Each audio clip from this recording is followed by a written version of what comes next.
UGC rules की लंका लगा दी है सुप्रीम कोर्ट ने। सुप्रीम कोर्ट ने क्या कहा है, आइए देखते हैं। बड़ी खबर आ रही है, ध्यान दीजिएगा।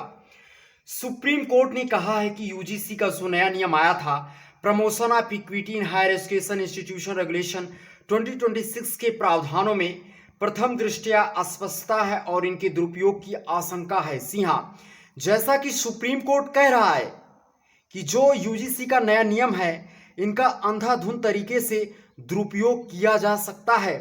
जैसा कि आप जानते हैं, पिछले वीडियो में मैंने डिस्कशन भी किया है, वो चाहे एग्जाम्पल लेके विष्णु तिवारी जी का या और जो भी केसेस हैं उनका एग्जाम्पल लेके, जहां पे SC/ST एक्ट का अंधाधुंध जो है दुरुपयोग किया गया। अब क्या कोर्ट कह रहा है, ध्यान दीजिएगा। ये कोर्ट को आशंका है कि अंधाधुंध तरीके से यूजीसी का जो नया नियम आया है उसका दुरुपयोग किया जा सकता है, लेकिन मौजूदा सरकार को नहीं दिखाई दिया। फिर कोर्ट क्या कह रहा है, सुप्रीम कोर्ट ने केंद्र सरकार से नियमों को दोबारा ड्राफ्ट करने के लिए कहा है, तब तक इन नियमों के लागू होने पर रोक रहेगी। जी हां, फिर कह रहा है कोर्ट, भारत में कॉलेजों यूनिवर्सिटी में भेदभाव रोकने के लिए यूजीसी ने 13 जनवरी 2026 को नए नियम जारी किए थे। ये नियम इसी विषय पर 2012 में लागू किए गए नियमों की जगह जारी किए हैं। फिर कोर्ट क्या कह रहा है, सुनवाई के दौरान कोर्ट ने केंद्र को नोटिस भी जारी किया है और याचिकाकर्ताओं की दलीलों के पक्ष में अपनी टिप्पणी की है। ऐसे में जानते हैं कोर्ट ने फैसले को लेकर क्या कहा है।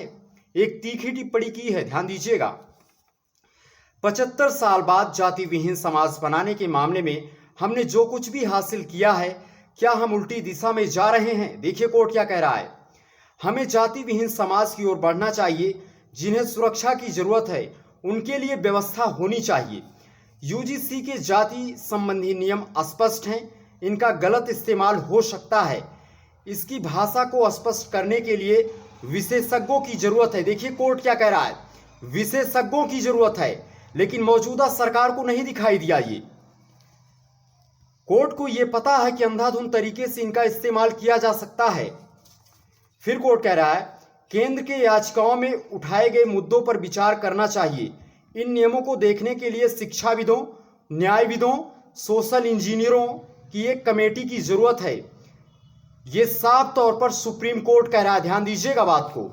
आगे क्या कह रहा है, हमें उस स्टेज पर नहीं जाना चाहिए जहां हमारे पास अलग अलग स्कूल हों, जैसा कि यूएसए में है, जहां गोरे बच्चे अलग स्कूलों में पढ़ने के लिए जाते हैं और काले बच्चे अलग स्कूलों में।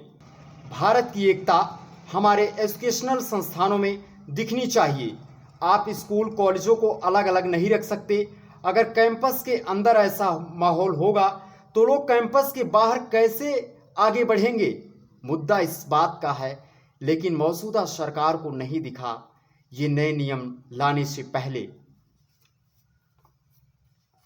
और ध्यान दीजिएगा, इस केस को हैंडल कर रहे थे विष्णु शंकर जैन जी, जो सवर्ण समाज की तरफ से इस केस को हैंडल कर रहे थे।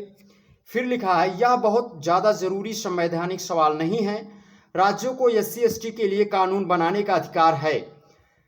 अब ज़्यादातर राज्यों में, यहाँ तक कि विधायिका ने भी महसूस किया है कि अब आरक्षित कमेटी के अंदर भी लोग अमीर और गरीब बन गए हैं। समुदायों को ग्रुप्स में बांट दिया गया है। सुप्रीम कोर्ट के ऐसे निर्णय से मैं काफ़ी खुश हूँ। आप कैसे हैं बताइएगा।